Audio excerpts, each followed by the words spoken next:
My name is Juhi. I am with the Alliance. I use she, they pronouns, and I'm super excited about today's conversation. As you may know, the Alliance is a coalition of community-based organizations and advocacy groups building shared power to advance strategic campaigns around the intersection of racial justice, economic justice, environmental justice, and health equity. And our mission is to advance justice and equity, economic growth, and land development in the Twin Cities region. This Actualizing Equity series, an event, creates space for community organizers and aligned stakeholders to build relationships, share knowledge, and strategize together in our work to change the policies and systems that influence racial, economic, environmental, and health equity here in the Twin Cities region. And so equity is only meaningful and transformative when it is claimed and defined by those most harmed, as we know, and those most harmed by systems of oppression. But we also know that thanks to the tireless work from community leaders, equity has become a familiar term across sectors. In recent years, many public, private institutions have actively acknowledged and taken steps to integrate equity into their work. But our communities know that even the most well-intentioned programs or practices will not bring the transformative change that we need if they continue to be embedded with deeply inequitable systems. And so in 2020, our goal is that the Actualizing Equity series will clarify those disconnects and amplify our visions to advance true transformative equity on our terms in growth and development in the Twin Cities region. And with the COVID-19 pandemic, the uprisings sparked by the murder of George Floyd, this clarity is even more important and potentially impactful. So the current discussion about public health, public safety have revealed a much wider audience the fatal flaws in our society, of our communities, or for our communities. And we're in a unique political and cultural moment that is asking the public, policymakers, advocacy movements, and community organizing spaces to collectively reconsider what normal life can and should look like to ensure that our communities are healthy and safe. And last month, we unpacked what that means in the context of small businesses and economic development. And today we're exploring and advancing equity and climate and environmental justice. To lead that conversation, we're really grateful to Ms. Janiece Watts, Policy Associate for Fresh Energy. For the, sorry, read that wrong, for energy access and equity access and equity program at Fresh Energy. Sorry, Janiece, I totally flopped, to guide this discussion. And with that, I will pass it to her. So thanks, Janiece. Thank you, Juhi. Yeah, no worries, that sometimes is a mouthful. Yeah, so I am Janiece Watts, she, her are my pronouns. I am a policy associate at Fresh Energy, or Energy Access and Equity Team, like Juhi said. And I am so excited to be the moderator for this discussion. We're here to talk about the work of BIPOC leaders, Black and Indigenous people of color, leaders in the environmental justice movement. And we have some powerhouses with us today. We're going to talk about what it's been like to bump up against a reality that the climate movement has neglected our leadership, that our leadership has gone unrecognized for too long in environmental spaces. And when I say environmental spaces, I mean like largely the nonprofit and philanthropy landscape that generally focuses on policy or corporate partnership, as opposed to organizing and direct action and service that our community leaders demonstrate is the work of environmental justice. And that really has led to some of the most significant victories that our climate and environmental justice movement has seen and has known.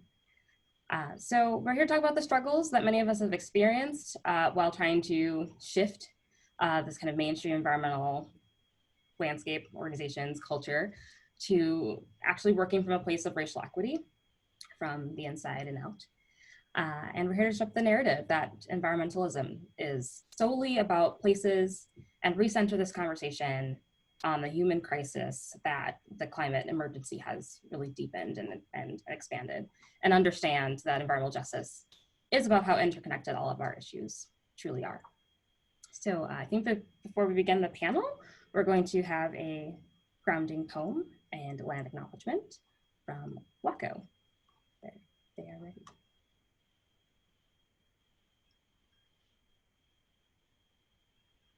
Should we have a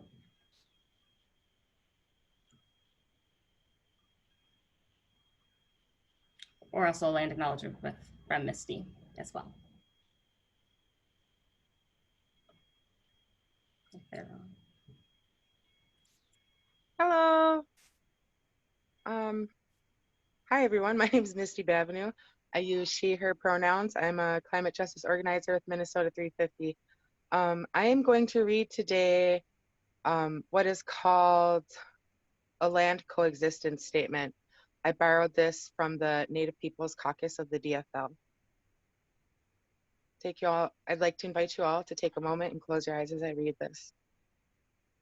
Built on the seized state of Indigenous people, Minnesota is built up over the territory of the Anishinaabe and Dakota people, and we honor them as custodians, past and present. We acknowledge the deep inequity and power relationships between Indigenous interests and other planning bodies. We recognize Indigenous interests and their determination over imposed land upon which our homesteads, cities, and suburbs have been built. Under these conditions, we defend treaties and support the sovereignty of tribal nations and their citizens. Thank you.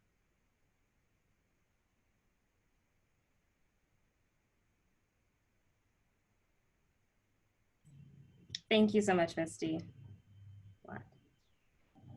I think we're gonna just jump in and go with the panel then.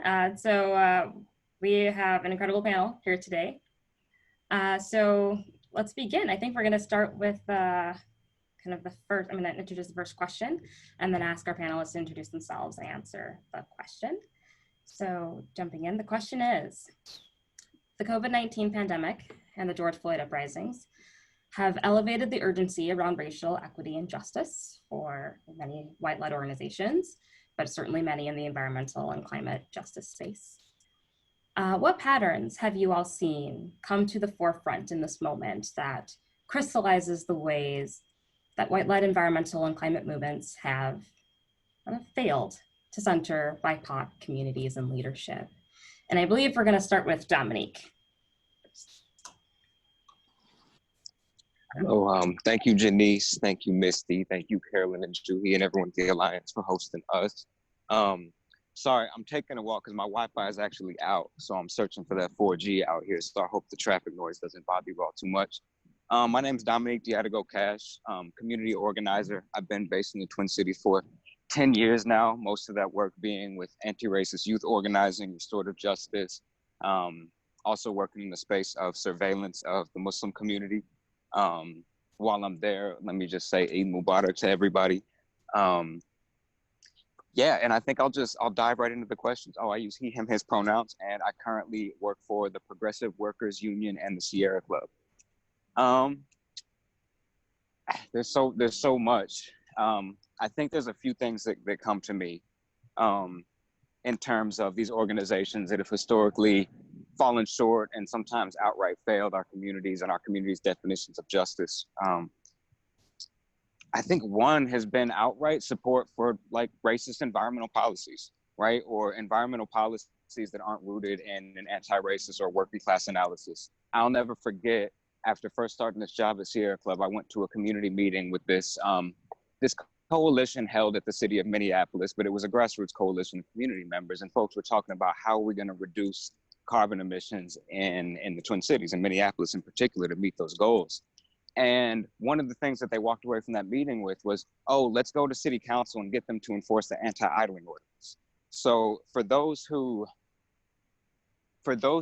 aren't aware, there is an anti-vehicle idling ordinance in the city of Minneapolis that says that folks can be fined. And of course, as we all know, finding sometimes doesn't end at a fine. It could always escalate. folks can be fined for being seen idling in their cars or having their cars idling, you know, having the engine running when they're not present in it. And as anyone who has driven, you know, a car maybe before the 2000s or just needed to warm their car up for a little while, they know that in a lot of ways, that's a bit of a necessity, idling your car to warm it up, whether you have small kids, or you need to go to work early in the morning, or what have you. And everyone at that meeting was like, oh, yes, that's a great idea. Let's get them to step up enforcement of the anti-idling ordinance. And I'm like, hold on. Are they going to be enforcing it for MPD? I don't think so. Are they going to be enforcing it for your average citizen, just people walking around, living their life, minding their business? Absolutely, 100%. So that's an outright racist environmental policy to me. That's vehicular stop and frisk. That shows the disconnect that those folks are coming from when they talk about the environment, our inherited environment, our manufactured environment. And in addition to that, there's also just green gentrification, that a lot of the times these organizations tend to be so issue focused that they've pinned down these little small winnable issue focused campaigns, right? We're gonna shut down this facility. We're gonna end this contract, which is great. We need to shut down the facilities and end the contracts. But oftentimes that's been at the expense of pushing forward a vision that's more rooted in resistance and fighting to win. So in addition to support for racist environmental policies, for green gentrification and issue-focused campaigns, the last thing I'll say is a lot of these organizations have been white-led on purpose. Like, folks don't rise to the top and protect their power by any accident, by any supposed nepotism, or just, you know, like everything is relational and we tap into who we are in community with. No. Folks have been pushed out. Folks have been intimidated. Folks have been run dry, especially folks with connections to communities who these organizations are hoping to serve. A lot of folks who have walked away unscathed have had the complexion for the affection. Folks who are able to navigate or do not have to deal with things like racial microaggressions, outright racism, support for environmental policies. Folks who don't have to walk in two worlds at once and shoulder the weight of an organization that's historically harmed their family and folks who look like them. I would love to just open it up to the rest of my panelists to hear from you all, and I believe that Sam is going after me. So thanks again, and I'm going to pass it to Sam.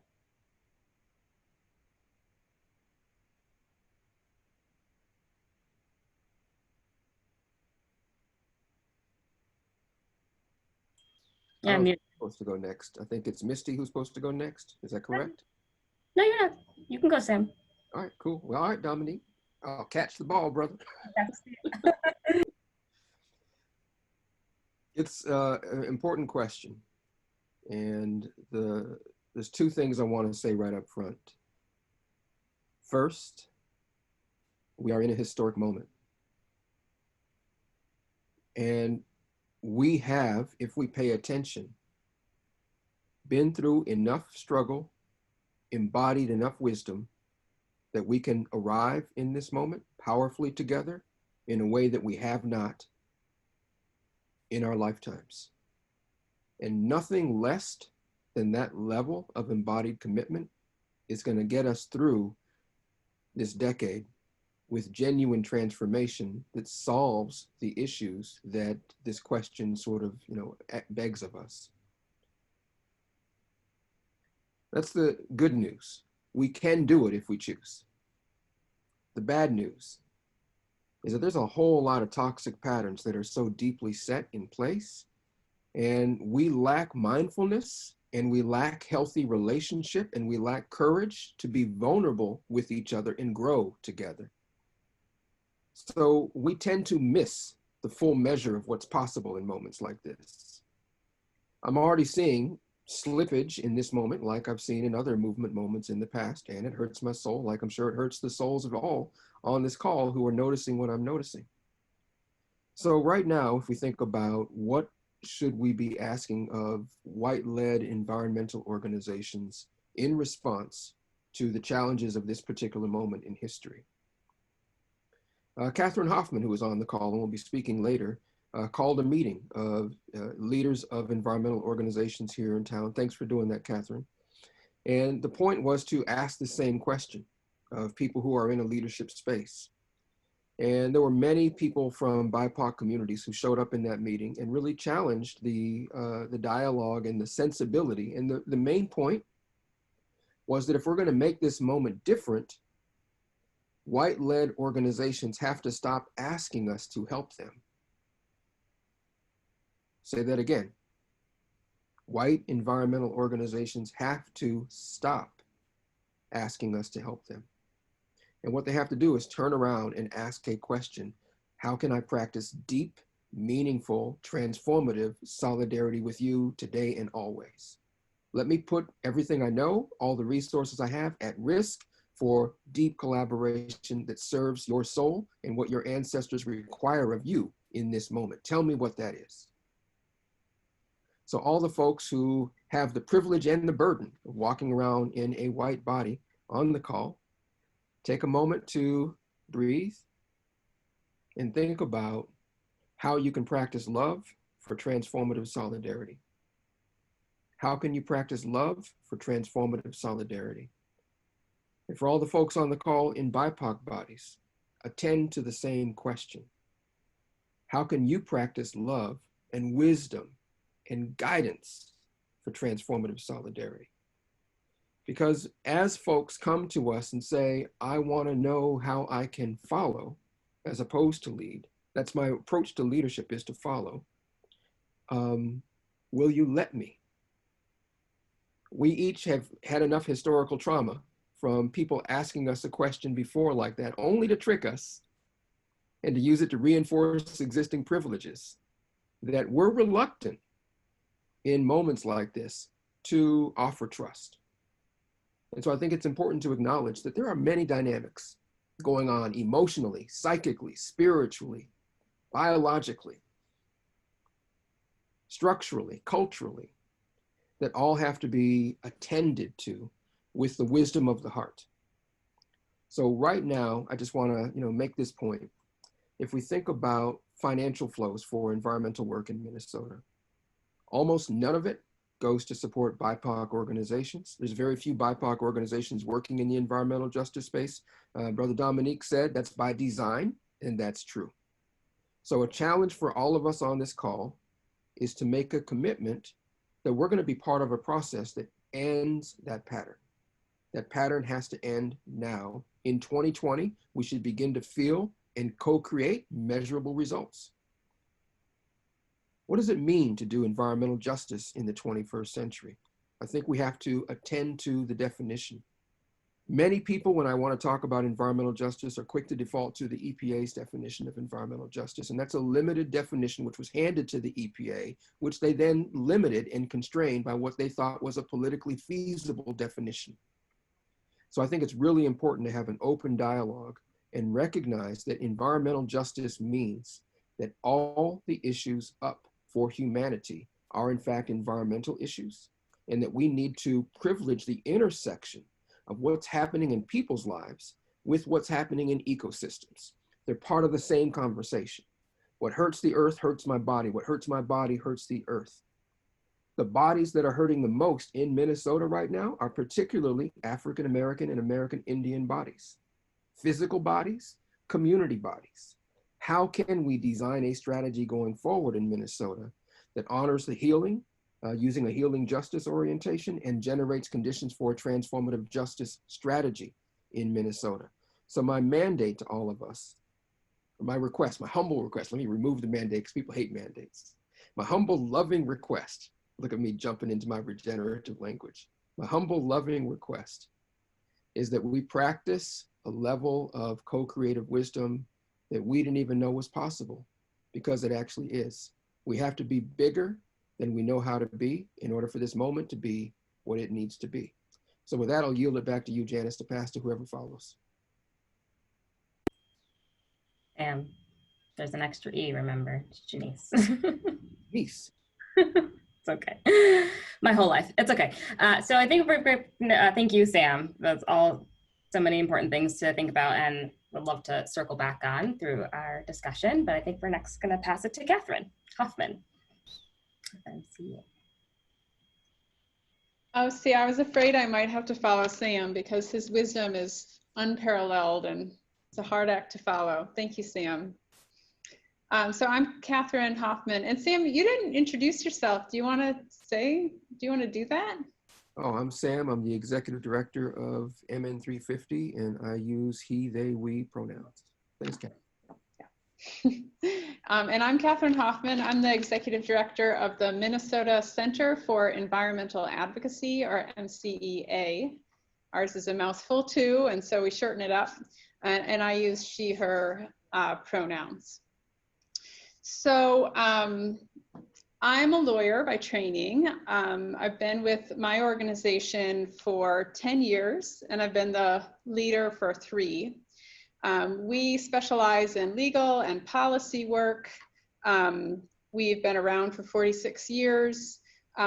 We believe strongly that everybody has the right to clean air and clean water. Our work today focuses in a couple of main areas. One of them is water. So we do a lot of work on sulfide mining in northern Minnesota and protecting surface and groundwater from agricultural pollution in southern and western Minnesota.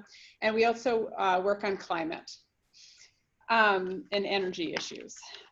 So in my organization, as you know, situated the way that we are, is one of these mainstream environmental organizations that we're here talking about today.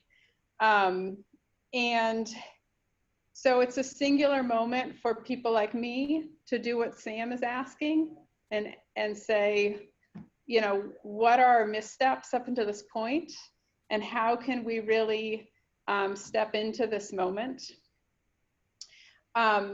You know, the question, just going back to the question of what are the ways that we see, that we've seen the patterns crystallize, that white-led environmental and climate movements have failed to center BIPOC communities and leadership. You know, one thing that really came out for me when I read this question is that a lot of mainstream organizations, and I'm not going to speak for other groups here today generally, but this is a messaging thing that I think is pretty evident across the movement and it's transparent, is that we've centered places rather than people in our work and in our messaging. So we've talked about, you know, the boundary waters, national parks, pristine places, many of which have, you know, questionable origins themselves as being pristine, right? Because Indigenous people, in some cases, were forced to leave those areas. And these pristine areas do matter for our planet and for our health, but we didn't talk about them that way. We talked about them as places where you can go and recreate and enjoy, right? And we didn't talk about threats in people's own communities. We didn't say, look, your air might be dirty or your water might be unsafe to drink. And I think a big part of this comes from the audience that we're speaking to, right? So if we're doing, you know, fundraising and we think about the audience for our work, that's, you know, wealthier, predominantly white communities that may not experience that. They're not close to industrial facilities or industrial corridors. They may not see those threats. And so that's something that we're trying to change. And I think we can all ask that question. How do we really center communities and public health in our work? Our existing laws, you know, I'm a lawyer, our existing laws have failed a lot of communities. And we need to talk about that, about how those environmental laws aren't working, or in, you know, the example that Dominique used, even making things worse. And it's a long way to go, but I think starting to talk about people at the center of our work, and that's why we care about the environment, is a good step. And then to ground ourselves in solutions that come from communities themselves, which I think we're going to talk about a little bit in a minute. So I've said enough. I'm grateful to be here. Thanks to the Alliance and to Janice and the other panelists. And I will pass it on. Should I pass it on to NAZIR?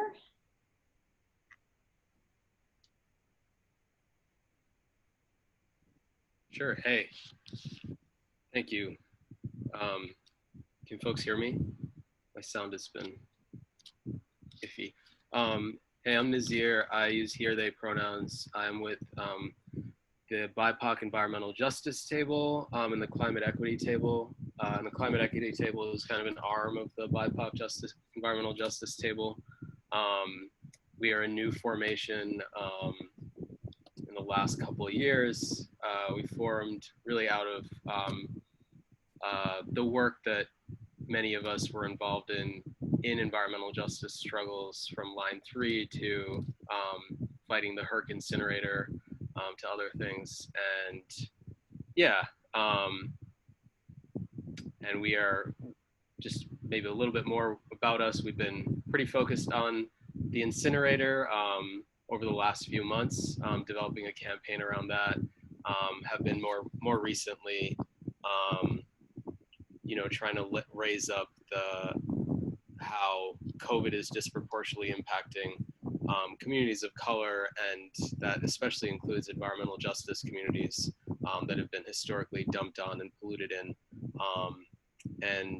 Also, you know, we're pretty new, so we're in the midst of building our coalition. We have a bunch of different organizations involved, as well as individual activists, and our approach is really about building long-term power and self-determination in communities, in BIPOC communities.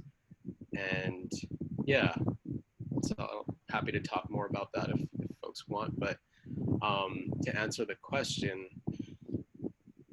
yeah, so many patterns. I agree with Sam. It does feel like a revolutionary moment, a different moment in a lot of ways. I think what's been so powerful for me is to see how, you know, I've been witness to, or parts of different movements from Occupy to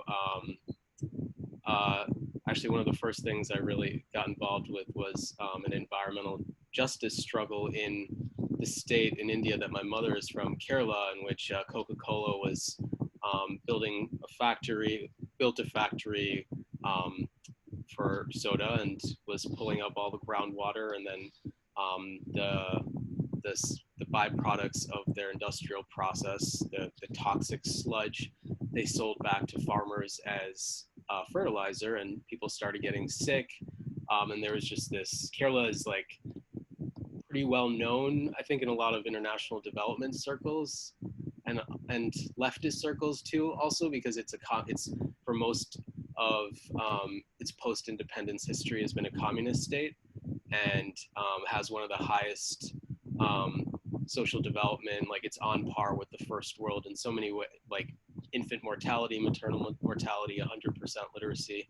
So it's this kind of development miracle, and has been very much like tucked to the side by a lot of, you know, the free market sort of policy, you know, folks who are dominant in the United States. But anyway, part of that history, part of the reason that it's not just it's not just good policy, it's social movements and civic movements. And so there's this massive movement to fight back, like basically an unending direct action until the factory shut down. And there's a huge global movement to support that, over here in the US, the United Students Against Sweatshops, kind of student group that's in a lot of campuses, got involved in. And that was my first exposure. Yeah, and so lots of movements, and always, I think, feeling like things come and go. But what's been so powerful this time is like to have been, you know, a participant in like the protest against Mark Clark's killing, you know, Philando Castile, many others, and to see that sort of like dissipate, but then like come back even stronger, has been like, it's been really inspiring to like to realize that, you know, these movements build on top of each other, that like this struggle builds and strengthens over time, and really like accelerates, because just, you know, one of the metrics was it was 100-fold increase in the number of social media posts about Black Lives Matter between the last wave and this wave. So that's been really powerful. Maybe wanting to say that on a positive note, because I think a lot of these questions are like what's wrong? But I think, yeah, from the perspective of like a climate justice and environmental justice organizer, someone in the movement, what was so noticeable to me and to so many of us was like the complete like silence coming from mainstream groups during COVID, especially, not knowing what to say, not, you know, like not wanting to take up space because now is not the time to talk about cap and trade or to talk about shifting to renewable, like when people are dying, when like there's this global crisis was upon us. And it was so, you know, so many conversations I had with people on this, like a few other people on this call also, and in those conversations was that that's because like this movement is not an environment, it's not rooted in environmental justice. It has like relegated environmental justice to the sidelines, treated it as an add-on, treated it as like a distraction to get away, that takes away from like coming up with the big, you know, world-changing policy solutions that you know, these like struggles against incinerators and power plants and pipelines, these things are distractions that get us away from that, and that like scare potential allies on, you know, including the fossil fuel industry, right? That many mainstream environmental organizations have become uncomfortable bedfellows with. So yeah, I think that was really interesting. And to build off of what KATHRYN was saying, it really, you know, I think that really speaks to how this movement has been about places, has been about, has not been about people. And I think if it had been, it would have been able to make those connections that, you know, when I talk to environmental justice mentors and elders, they talk about how part of the reason COVID originated was biodiversity loss, destruction of habitats, that like when you do that, diseases jump that from one species to another. And that's why we're seeing more and more of this. Yeah, so I invite folks to dig into that, because there are clear intersections between climate change and COVID that our movement was just not prepared to take on, to even speak about. And as a result, like a profound opportunity to take advantage of this moment to restructure the economy, you know, when so many across the world were seeing like what lower pollution meant for their health, for their cities. We were not ready to take advantage of it. And as a result, we have this, you know, ridiculous, absurd return back to the exact same economy that was there before. So that's one thing. I think another thing, I'm just gonna run through like some of these was, yeah, you know, I think it's it's kind of like the BLM signs on the lawn effect. Like it's easy to just, which you see especially in Minneapolis, in which I'm originally from Yonkers, New York, and I was actually in Yonkers during COVID, and something that I, you know, I am grateful that there are at least BLM signs on the lawn, because over here we, you know, we support Yonkers Fire and Police, but still, I think there's, you know, just that just like putting a sign on the lawn does the job, and I feel like it's very much reflected in the way I'm seeing environmental organizations, climate organizations, this kind of hand wringing that like is going to lead to, you know, diversity, equity, inclusion trainings, and you know,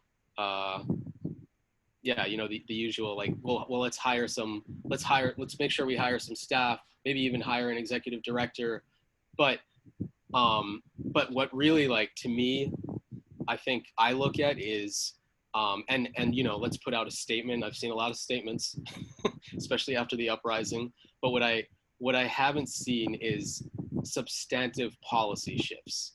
And that's what I look at. You know, I look at the history of the environmental justice movement, that we fought against cap and trade.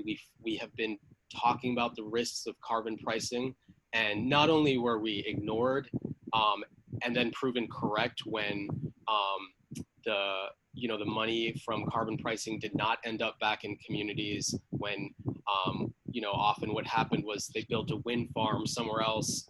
And in certain cases, that wind farm was built on indigenous land in South America, displacing indigenous people as part of cap and trade.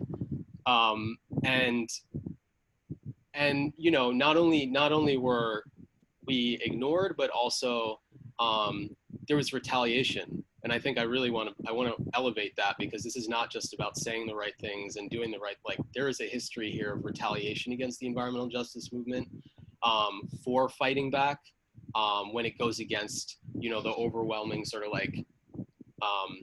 policy rationale thinking that comes out of the mainstream groups. And whether it's fracking, whether it's cap and trade, there's many examples.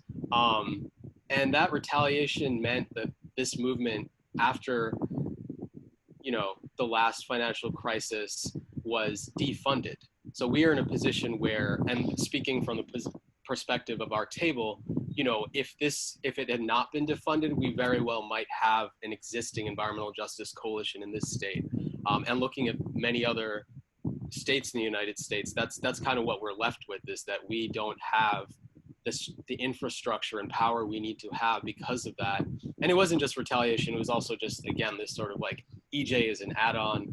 And so funders were like, well, it's an add-on, so we can that's the first thing to cut if we're gonna if we're in the midst of austerity.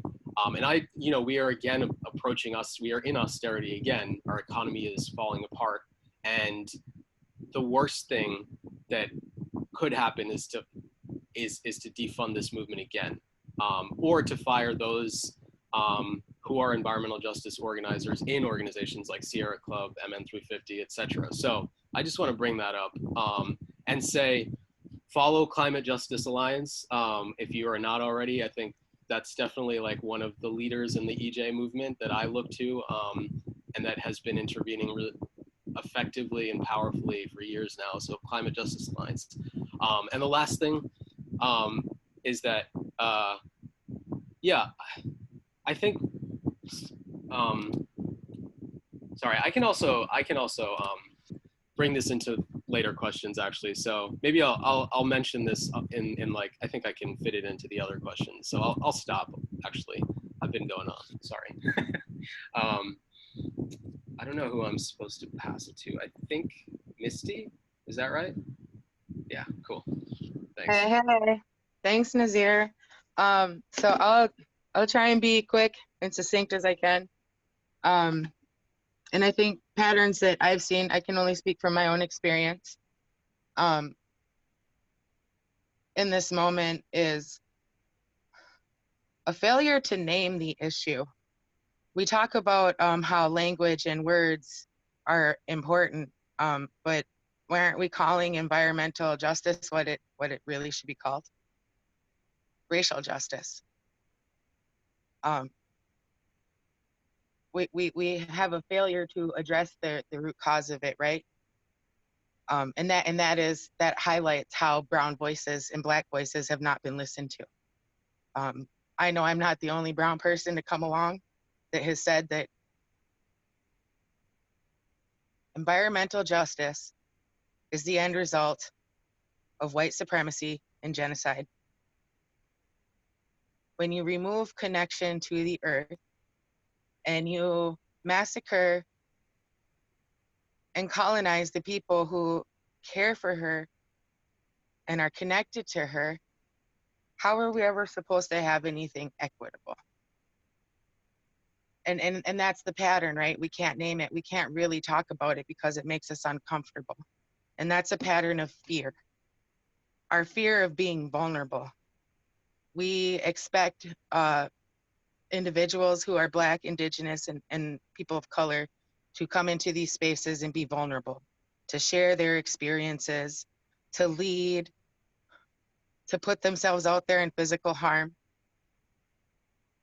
Yet we fail to mirror that vulnerability. I find that my message is only heard when it's at the right tone for some people. Some other brown organizers, I know we call it brown sugar. You're not going to hear me unless I put the sugar on there and I sweeten it up for you.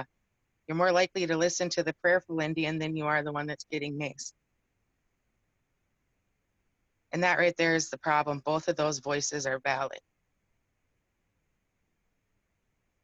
And how are we ever really going to move forward and work for racial justice if we're not centering and following leadership with integrity?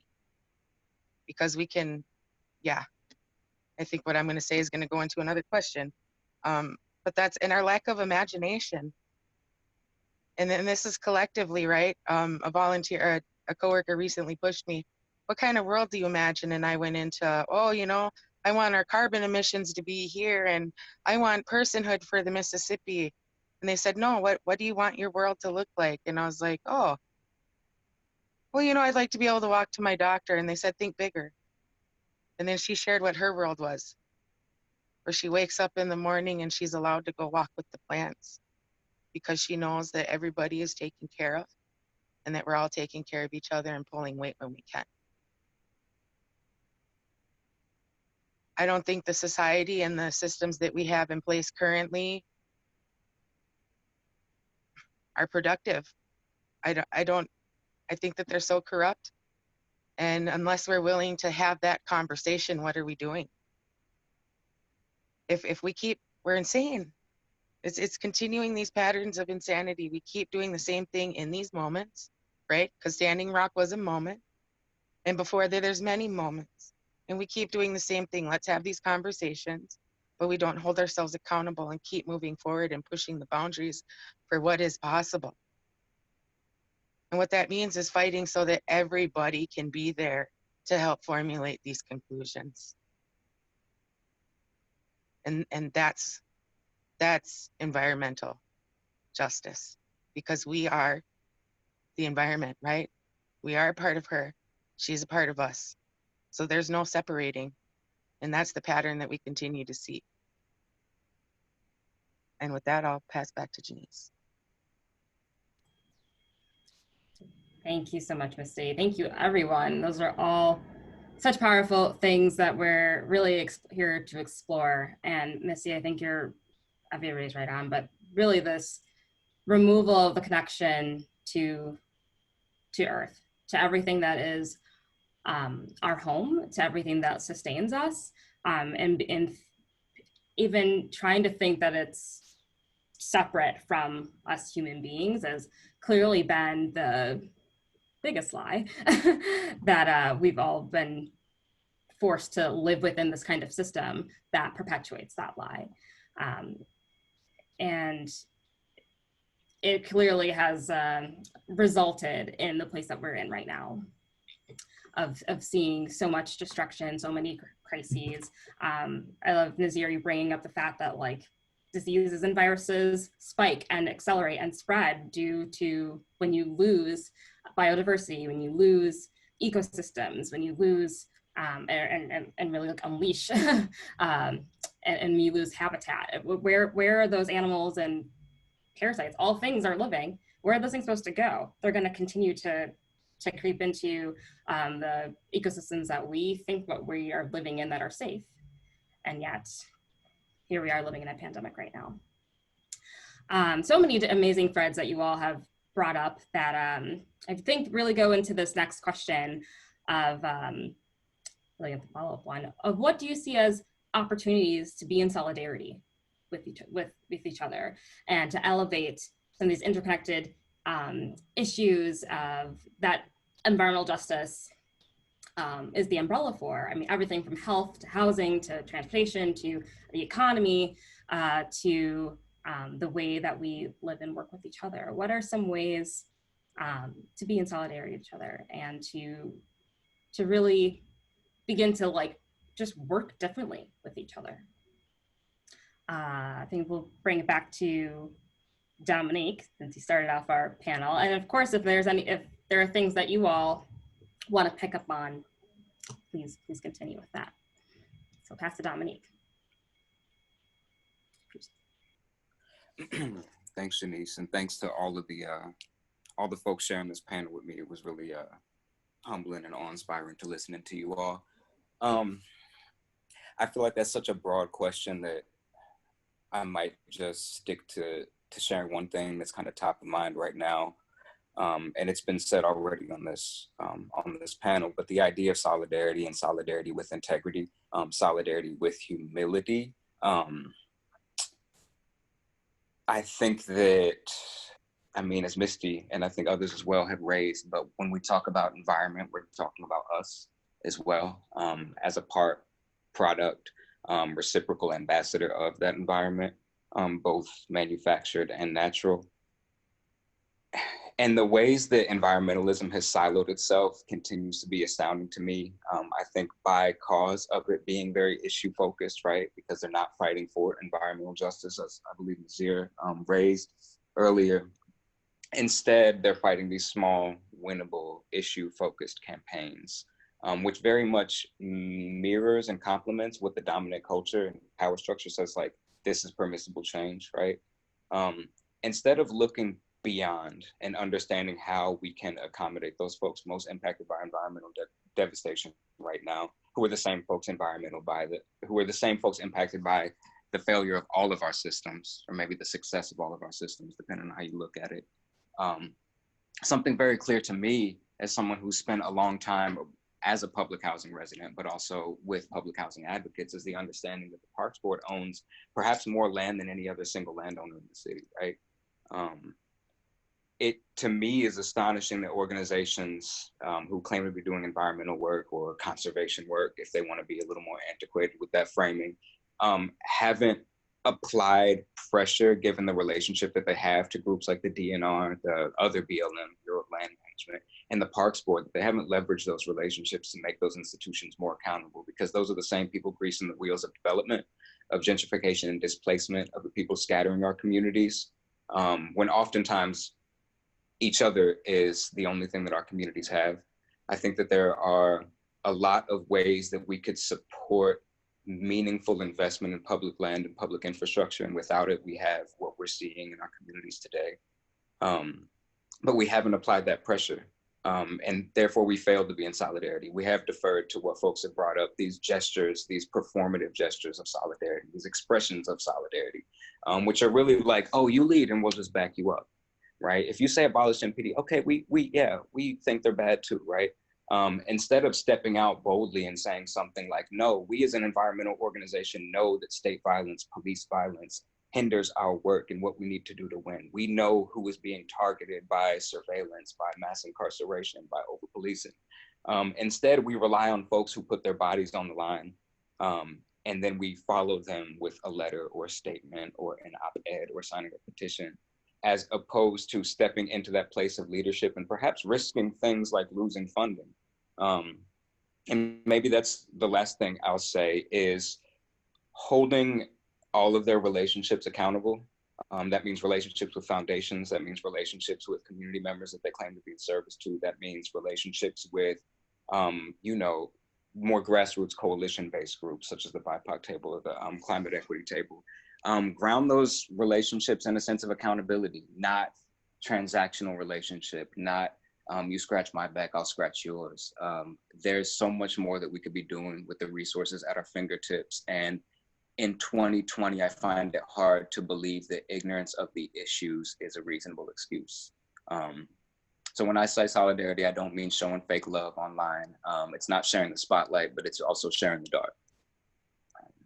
Yeah. That's all I have to say. I'll pass it to the next panelist.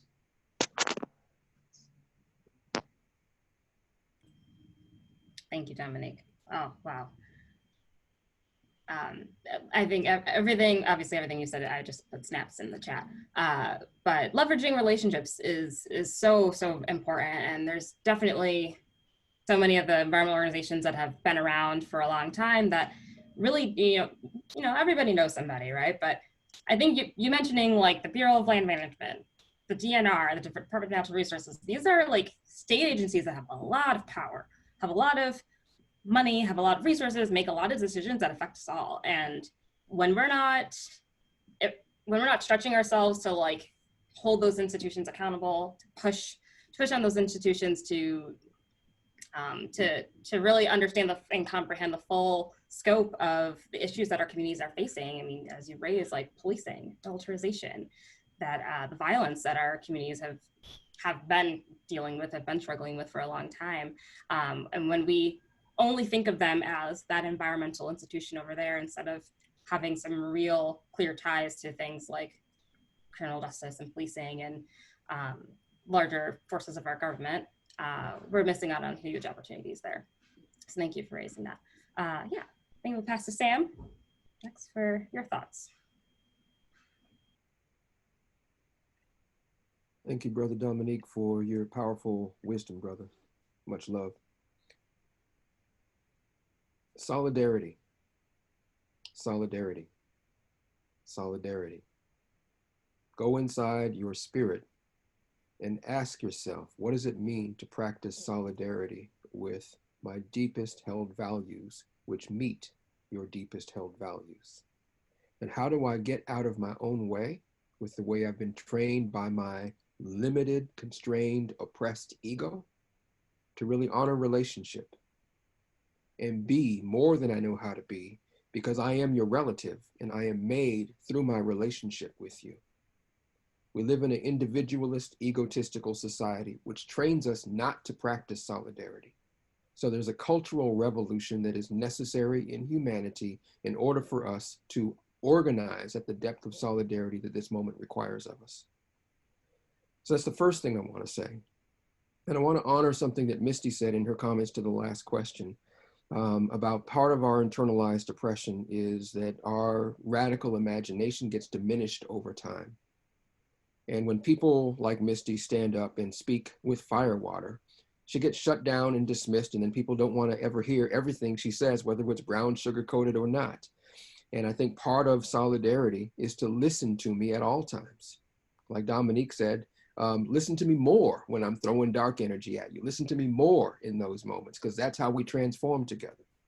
So we have to retrain ourselves to be true human beings. And to be true human beings is to live in a relational ethos, to realize we got to be together in order for us to be well.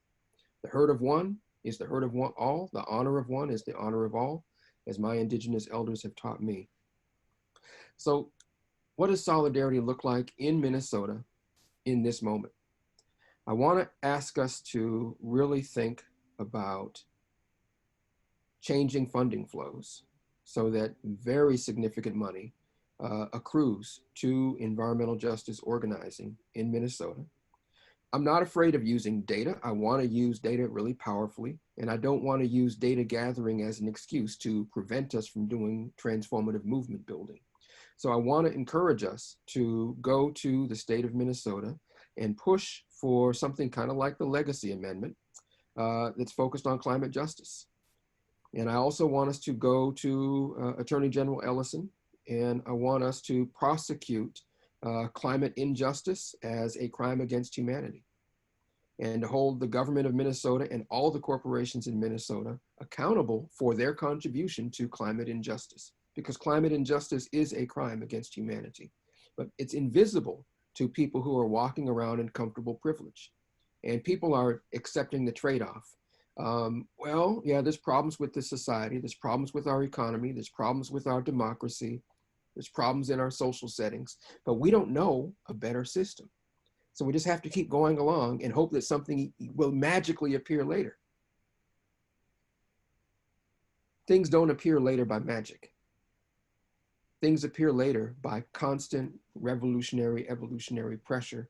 And the greatest pressure of transformation is love. So solidarity means living with, organizing with the ethos of love for yourself, love for each other, love for the earth, love for a co-creative future. And bringing that energy alive is an energy that invites people to say, okay, I can open myself vulnerably to leading with you because I trust that you're actually seeing me and holding me and challenging me to learn how to hold you as well too. So solidarity is personal. I have to commit to my continual transformation so that I can practice solidarity with you. I walk around in a Black body, which means my whole life I have encountered anti-Black violence.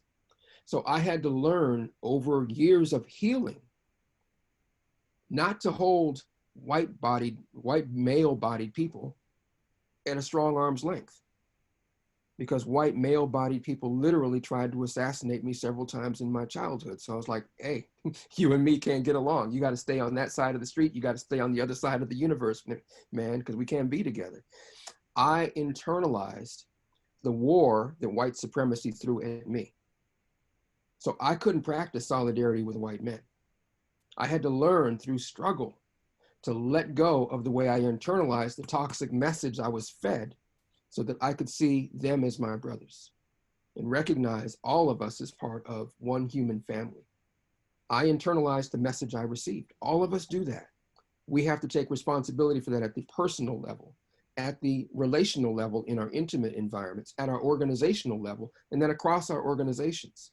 In the same way that we're run by egotistic individuality, we're run by egotistical organizations that are competing instead of cooperating. So solidarity means moving towards a commitment to the following things. Number one, we have to center BIPOC leadership in everything we do.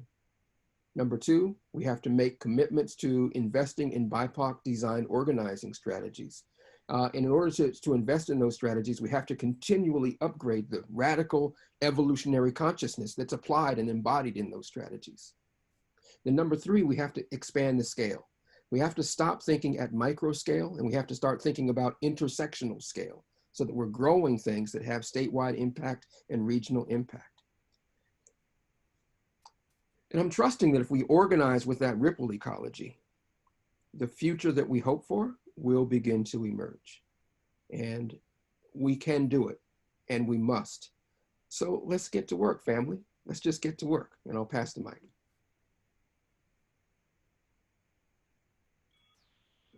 Incredible.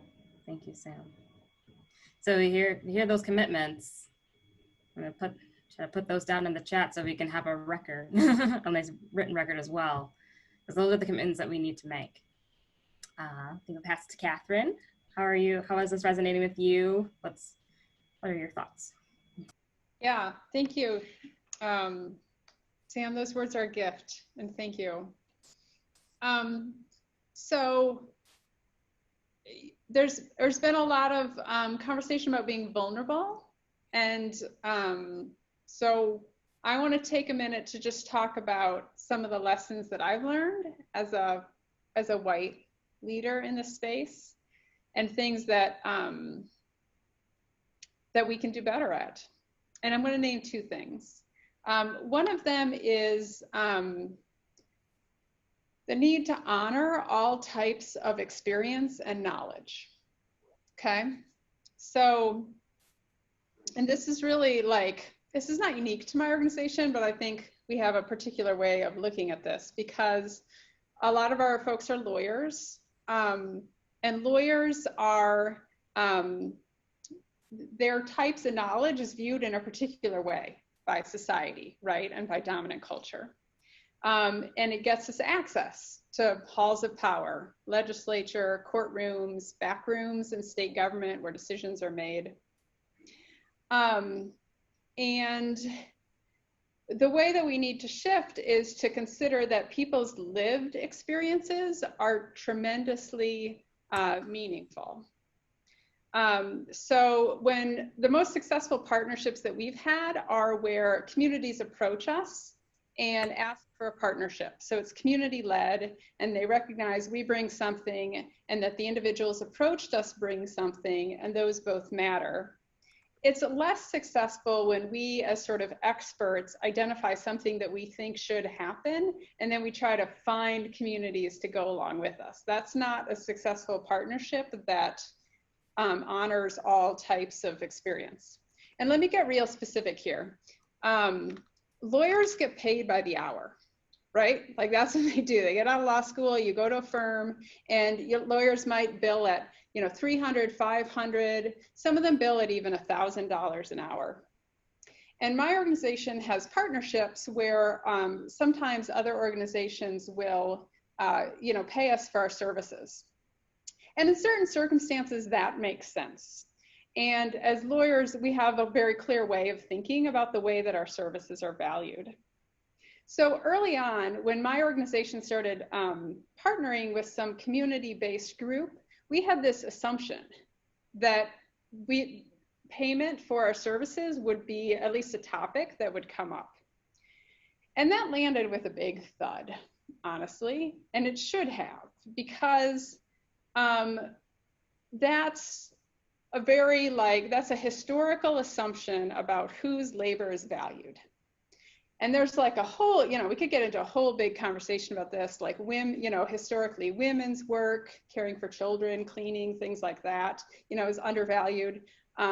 Community activists, community organizers, volunteers in their communities, their work is certainly undervalued. And what we didn't see was that work is as valuable as our work, it's just different.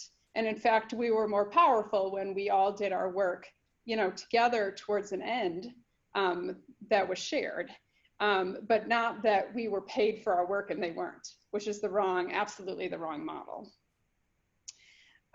So that's, I think, a clear example of a need to honor all types of work and lived experience and expertise that needs to happen. We try now to offer our services pro bono, and to find ways to support and share resources with our community partners who either are underpaid or maybe aren't paid at all. But there's a long way to go there. So I'm definitely not going to call that a finished thing. And the other thing is, Sam brought up this idea of funding, which is a really important conversation. I mean, in general, white-led organizations need to shift and share resources. Money is obviously not the only source of power in our society, but it's a big one. It matters. And Sam, totally true that resources have historically flowed to the white-led organizations. Now, I don't believe in a scarcity model. I don't think that it's about, defunding some groups and funding others. I think that if we ask and we have a vision, and there's so many people talking about exciting visions here, then the resources will flow. And I think there are clear barriers to that within the system that we need to work to break down. I mean, just as an obvious example with foundations, like we've built up an apparatus for fundraising. We have professional fundraisers, grant writers, and we have a 501c3, like all of these things that you need to kind of play the game. You have to have a certain amount of resources just to play the game with these foundations and a certain amount of expertise. And that creates a barrier because a lot of the most amazing community activists that we work with aren't, they're individuals. They're not with any organization. So how do they ever get funded by big philanthropy? And so how do we grow that pot so that it's shared for everybody and that white-led organizations are not taking up all the space? And so in the spirit of not taking up all the space, I will be quiet now. Thanks. Thank you, KATHRYN. I think it's really important to lead by example and demonstrate what it is that white-led organizations like MCA, like as you're doing yourself, being vulnerable and showing up and listening and contributing to this conversation and to this work is what we need white people to do. So thank you for also taking that step back and saying, I'm not going to take up any more space. So with that, I'm going to pass to NAZIR. Thanks. Solidarity. So I was a labor organizer for 5 years before I really began to work in the environmental justice movement and worked for SEIU, the Service Employees International Union, with fast food workers, everything from fast food workers to like university professors. I can't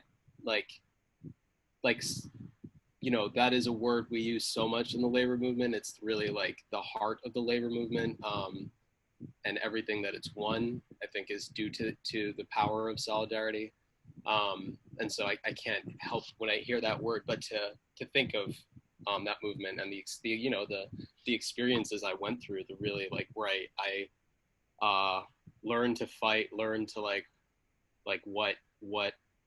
what solidarity felt like and what it meant and what it could do, like the revolutionary power of it.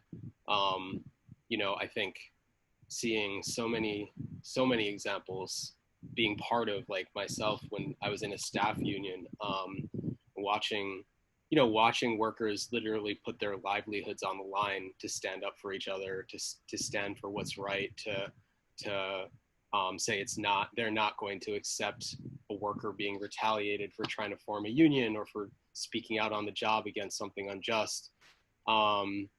Yeah, and like the effects of the psychological, the like communal effects of that, like watching what that does, that sort of courage and like risk taking, and willingness to not stay silent and allow things to keep going the way they are.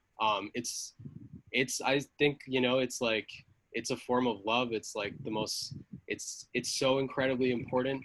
I think it's also what unions do for each other sometimes, not always. It's like the labor movement at its best. And there's so many examples, you know, like most recently, the Chicago Teachers Union was on strike, not just for its teachers, not just like more recent in recent contract bargaining. It wasn't just for teachers. It became about the well-being of the students, like their learning conditions, you know, recess time, class sizes, the condition of schools.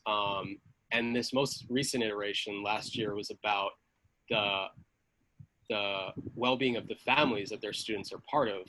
So it was about gentrification and the ability of, like, how many of their students were homeless, how many of them were coming without having eaten breakfast. And so they really fought for that. That was part of, like, which, you know, of course, bosses, the capitalist class does not like to see workers, the underclass, talk about those things, because that's the job of, you know, like people who are in power, you know, the elected figures, policymakers, that's their job, is to figure things out for regular people. And when people say, no, we actually know better what we need, and not only that, you're actually screwing us over and exploiting us and our children, so they really don't like that. And I've seen it so many times, that is, employers are happy to talk about working conditions, but when you start talking about who is morally right, it really scares them. And, you know, I think there's like other kind of examples of that, of like the leverage that solidarity provides, is when, you know, when workers at a factory are on strike, often Teamsters, you know, the union that delivers goods to supplies to the factory, or goods from factories to stores, they often will not deliver because workers are on strike and they're standing in solidarity with them. So that dramatically strengthens the strike. It provides leverage. And so, you know, you see it also with longshore workers. They've had a history of not only like supporting other unions, but actually supporting social movements. So when Israel was, I'm forgetting exactly what it was they were doing in Palestine, but I think it was a serious, I think it was actually the attacks on Gaza a couple of years ago. The longshore workers refused to deliver goods from Israel to they were receiving them in California. And it was really powerful that happened. It really, it you know, it put pressure on the state to back off. We saw it most recently here with bus drivers in the Amalgamated Transit Union here, refusing to transport arrested protesters or police. And that was national news during the uprising. So yeah, there are these massive strategic consequences and levers that solidarity can provide. It's not just a feeling. And I just want to share one like recent example that I don't know if a lot of folks know about. There's a local union here, SEIU Local 26, which is the janitors union. And they clean many of the downtown office buildings. And they incorporated a green demand into their most recent contract this last in January and February, and they won it. And part of that demand was, you know, it started with like safety issues on the job, that they're using toxic chemicals, but they knew they wanted, they have organizers, they have members who are climate refugees and have been wanting to talk more, like bring that analysis into their membership. And so that was the starting point, was cleaning chemicals, but it became about all the greenhouse gases that these buildings produce. And we started to work with them and talk about the BIPOC table and talk about the trash these buildings produce, which goes to much of which goes to the HERC trash burner. And it's not just toxins and pollutants that emits, it's also a lot of greenhouse gases incinerators produce. They produce more than coal plants in many cases. And that, like, it was really, you know, first of all, like for members to realize that they could have an effect on greenhouse gas, like these buildings produce, they're a huge contributor. I think it's 30% of the greenhouse gas emissions in the state, that they could have an influence on, and, you know, on something that actually affects their families back home, that is causing drought and, you know, climate change effects on their families in Central America was really powerful. But also to talk about like that they could lower trash, they could move to zero waste in these buildings. And why was it that building owners who love to talk about sustainability, love to greenwash, but don't actually put any, you know, they don't put money where their mouth is, weren't doing anything. And then, you know, these workers bringing it up and also talking about the injustice of, you know, sending trash to this burner, which then also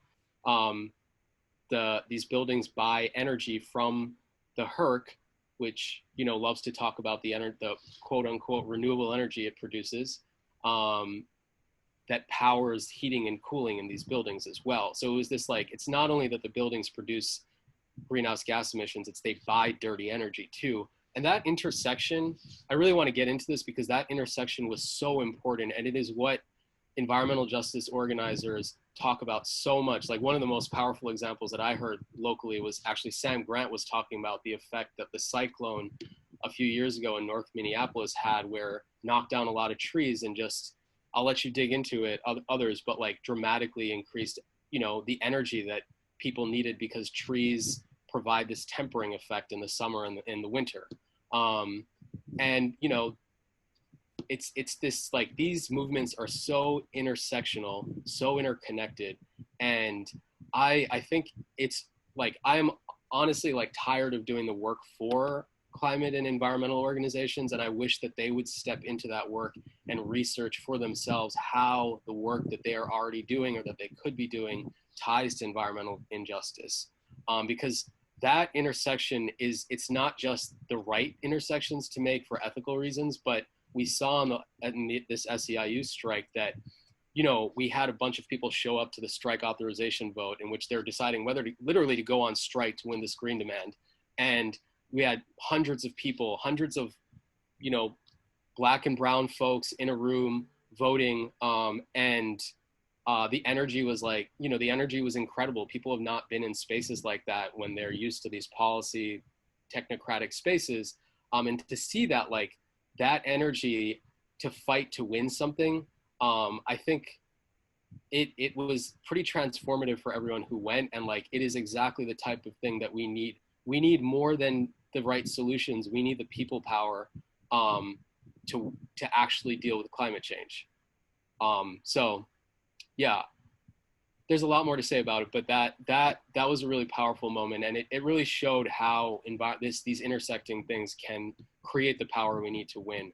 The last thing I'll say about solidarity is that right now, you know, I think something that really is difficult for me is living in the United States. And I think, honestly, it's a fact of white supremacy, but it's like a special sort of American white supremacy, like how insular we are as a country, how we don't look to other places, how lacking in internationalism even our most progressive policymakers are. And so, you know, right now, Bangladesh has like intense flooding. I'm going to post a little thing in the chat. Just an article from the Times. Like, this is constant, that these events are happening all over the world, that climate change is affecting people. It's creating, you know, it's causing climate exodus. and the response. And I think it's not just about caring about these issues, but the United States is the predominant force right now in eco-fascism, in constructing borders, constructing detention facilities that are imprisoning climate refugees.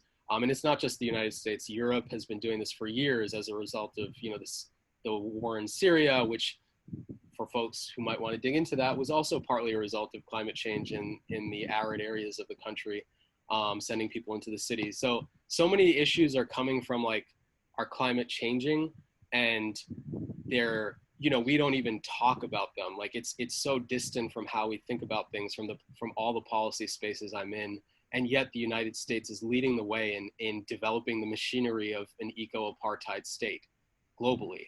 And I really wish that we would, you know, yeah, I think it's one of the most important things that we have to deal with if we're going to do something about this crisis we're in. Thanks.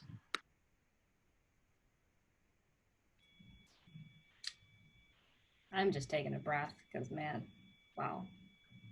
Eco-fascism, eco-apartheid, this country that, you know, I think for many of us with the George Floyd uprisings was a real blast of reality that like our cities, our neighborhoods looking like an occupied state from our own National Guards and police. It's something that I felt anyway. But realizing that this is what so many people around the world deal with every day. Having American National Guard, the Army, the military, occupying their homelands, occupying their world. And for me, I'll speak for myself, for me to experience that for a few days doesn't come close to what people experience around the world by an occupying force from another country, from another place, and not feeling like there's any recourse for that. But then this country being this supposed shining example of democracy, right? Of a place that is of the land of the free, home of the brave, stuff that we hear constantly. But truly, in reality, I think we all know, I hope all of us would agree that are on this call right now, that that is very much, has always been a fallacy in this country. And along with there being eco-apartheid that's happening, climate crises that we are in, pandemic crisis we are in, racial injustice crisis that we have always been in, there's a real crisis of our democracy right now. So I just need to take a breath. My goodness, thank you, Nazir. Misty, you there and want to chime in with your thoughts? Yeah, thank you about solidarity and just how all these things are resonating with you. Yeah, thank you. So solidarity, I guess I think just about the work I've been involved with, or at least paying attention to closely, is Line 3 work. And this is a project-driven campaign that my organization focuses on. And you know, that's the issue.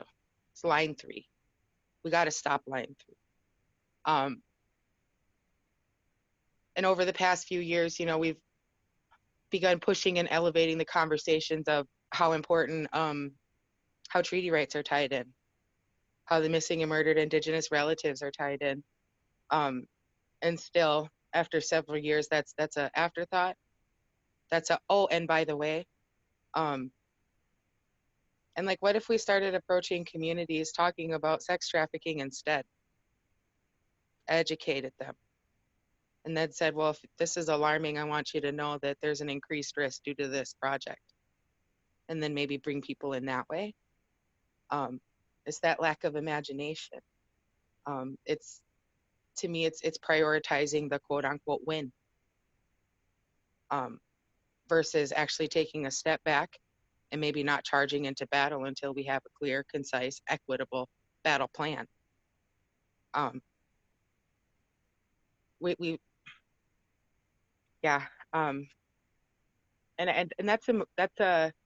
that's actually a spot where I'm actually really proud of my organization, though. And I think everybody on this panel has spoke a little bit to it. You know, we're born into this society and we all have toxic traits. And this journey to personal growth, it's not a destination. It's exactly what it's a journey. You never get a sticker or a statue where you're, you know, the best comrade or you're the best equity warrior there is. No. And I see sometimes people do that. We get comfortable in thinking that I'm quote unquote woke. I know how I should be interacting, and not pushing ourselves to grow more and really seeing what we're allowing happen. And that's why I'm really proud of Minnesota 350 and our volunteers and our leadership, because they have, some of them love me and some of them hate me, I'm sure. But there's a lot of them who genuinely support the work and the message that I've been carrying. You know, and we don't talk about that work while I'm out here trying to carry this message. I'm not logging on my timesheet the hours that I drove to go bring a water protector to the hospital because she got raped. I'm not logging the hours that I spent with her. You know, but I'm still expected and held accountable to, you know, replying to sometimes just annoying email threads. I think that, you know, honestly don't really mean anything to me. I'm too focused on doing the actual work in the street. Because we're focused on these numbers and getting people here and how we're going to move our policy. But if we're not making sure that people can show up in a safe space, then what's the point? And that is the work, right? And yeah, I just want to emphasize the importance of not just charging in for the sake of a win, but really taking a moment to step back and look at how we're going about this, because a lot of the times, you know, and I've stepped away from a lot of coalitions, a lot of tables, because I'm sick of these conversations. We don't prioritize how we're doing the work. And then we wonder why nobody's standing next to us. Yeah, and that's where Minnesota 350 has showed up, and you know, we're putting our money where our mouth is, so to speak. We have a campaign now that is designed and led by an Indigenous woman and community members to start addressing the epidemic of MMIW. And I'm hoping that my comrades within the Line 3 fight will start uplifting and really talking to their networks more about this as well, and really showing that integrity and that solidarity. Because there's a real opportunity here to humanize.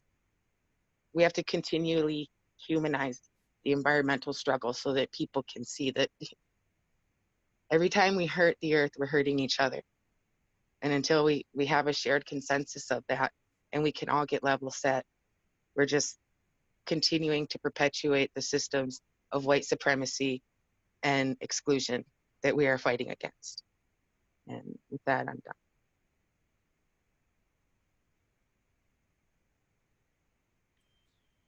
Thank you, Misty.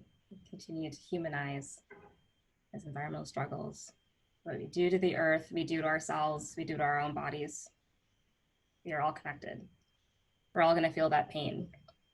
I will acknowledge that we are at 12:30, but I wanna, if folks can hang on for just a few more minutes, I would love for the panel to either respond to their fellow panelists and their words, if you have anything more. And the final question is, what does building permanent power look and feel like with our communities, with BIPOC folks, with BIPOC leadership at the helm, with this being a fully multiracial space, the role, and alongside the role of white people as well?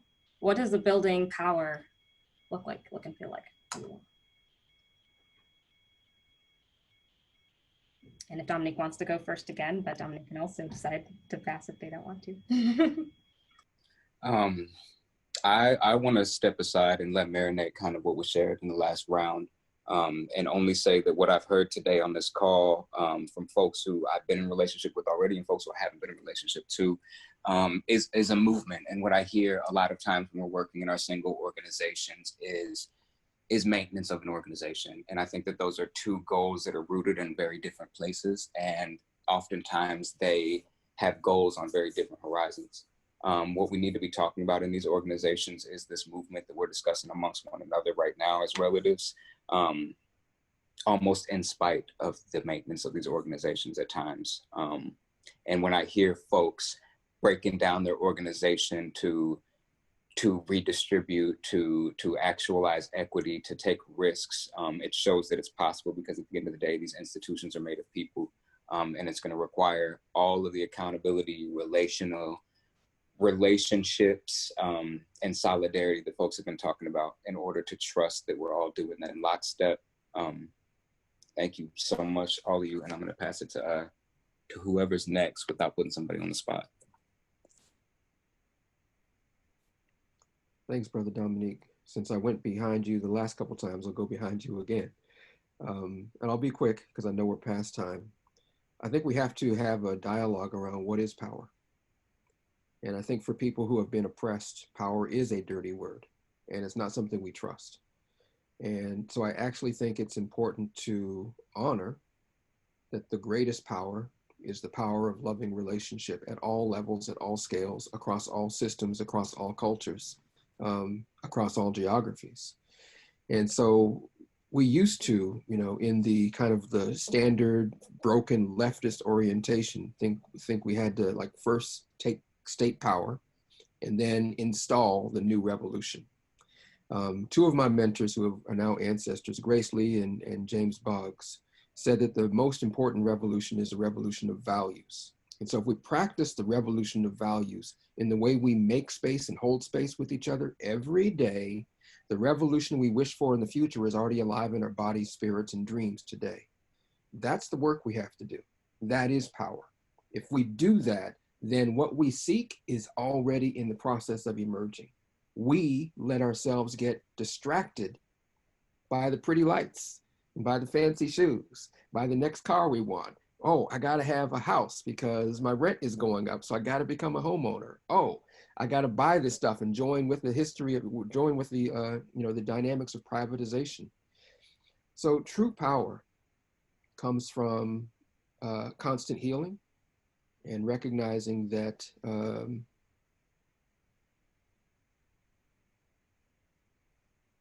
we have a lot of work to do inside our spirits, inside our collective spirit, in this conversation, so that the right kind of power, which is the power of healthy, always healing relation, will be the constant. Right now it isn't. So how do we organize and sustain that new constant? And I'll stop there and I'll pass it to Kathryn. Thanks, Sam. I want to highlight something Dominique said about organizations having the goal of maintenance of the organization. I think this is so important because for people, for me, as a leader of a predominantly white organization, historically white organization, I need to come to the table with humility and with the willingness to make space for others. And I think a big part of that is recognizing that, nonprofits have been pushed into this notion that we're all kind of competing for the same funds, right? Like there's a limited number of grants, there's a limited number of donors, and maybe if that nonprofit over there raises more money, like I raise less. And there's this scarcity mentality when really we all win or lose together.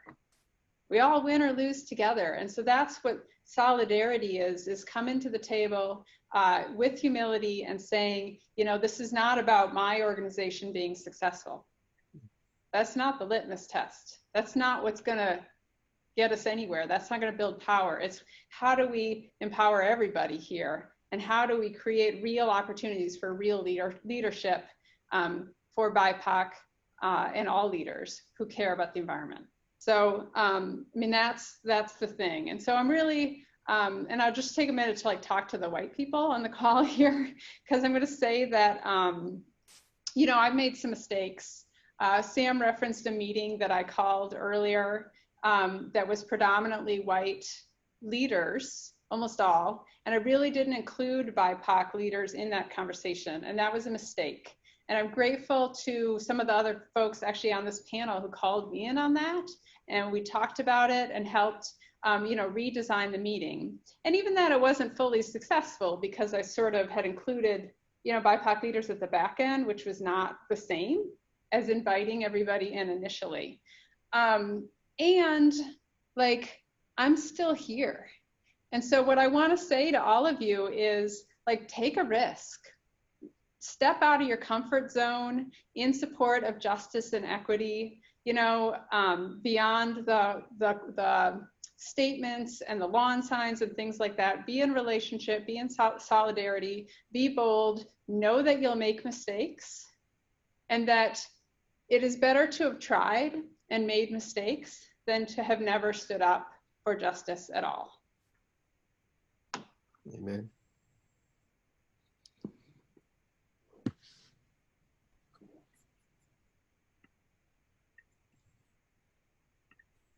Is it Nazir's next? I'll pass it off. Unless... Thank you so much, KATHRYN. Thank you for acknowledging that and demonstrating that we're all gonna make mistakes, including I will make mistakes. I have, and it's not about saying the right thing, doing the right thing. I mean, we're all gonna do the right thing. We want to do the right thing, but we're all human. We're gonna make mistakes. We live in a capitalist, racist society. This is just truth. But we can't be afraid to step out of our comfort zone. So thank you for acknowledging that. Please, Nazir. Yeah, thank you. I appreciate that. And I also have seen, especially a lot of folks, but especially a lot of white folks during this uprising throw themselves into the work, into food relief or whatever it is, community defense, and burn out pretty quickly, and then just kind of bottom out. And I appreciate that persistence and tenacity to keep learning, and not, it's easy to throw yourself into it for a few weeks and then get tired and think you've done your part and it's too complicated anyway. And Black leadership is divided. Some people think we should abolish the police. Some people think we should trust the police chief. I don't know. But I think that it's really important to stay in it and it's complex. Just to answer the question, I want to really quickly just say approach it in a different way. And actually I think, Al Sharpton had some really powerful words that were surprising to a lot of us at George Floyd's memorial, which was, I'm not going to at all try to even really paraphrase it, but it was basically get your, it's not that people, we need to figure out how to build power so much as get your knees off of our necks and maybe we can thrive. And it was, I've completely butchered, I'm sorry. It was a really powerful speech. I invite you all to listen to it. But I think it was so powerful because I have been, in touch with folks, especially on the North Side, who experienced the worst of the white supremacist terrorism that happened during the uprising. Watched people come into the city, put a bomb next to city councilor Cunningham's house, try repeatedly to put one next to Ellison's house, get into gunfights, and watch the community defense that arose to stop that from mostly the Black community there. And it really changed how I think about this struggle we're in, from it's not just about us building power. It's that even in moments, for example, during Reconstruction in this country, in which folks did build power, and specifically Black folks, they were terrorized and stripped of that power. And it's something that, it's sorry to leave it at this note, but it's real. And I can't not say it in a call with people from Minnesota that that happened to our city, and it says something about how scary that power is to white folks, and what the forces of white supremacy will do to disrupt that. But I do think that I want to also say that because I think it changes the dynamic from, like, it's not as though we don't do it. It's not as though BIPOC communities have not built power. It's that they're very well capable of it, but when they do, it's taken away. It's bullied out of them. It's terrorized, you know? So, thanks.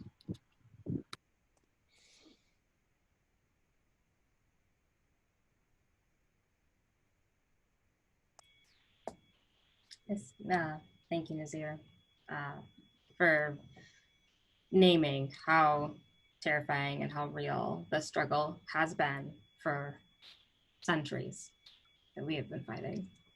We've all been fighting, and what white terror and fear, when that's stoked up, it's dangerous and violent and deadly. So we are facing and have been combating a system that has enforced violence on Black, Indigenous communities in this country, and communities all across the world, as we named as well. So we're in for it, but we have each other. We have each other, we're doing this work, and we have also our ancestors who have fought this long fight and have gotten us here. Misty, any parting words for you? I'll try and be as quick as possible, folks. Thank you for hanging in there. Just know that this work is going to be bumpy, and it's going to hurt, because when you grow, it hurts, right? That's what the phrase "growing pains" comes from. And just know that there is no roadmap. Otherwise, we wouldn't be in this position. But what matters is our dedication and integrity to fighting for justice for all, and really centering that, and allowing our communities to define that themselves. Yeah, just thank you all for coming.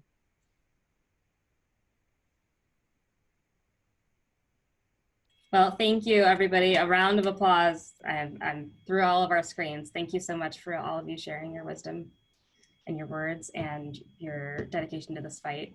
And I'm so, so grateful to be in this with all of you and everybody who's watching and participating in the chat. And so I think I'll pass it to Carolyn to check us out. Thank you.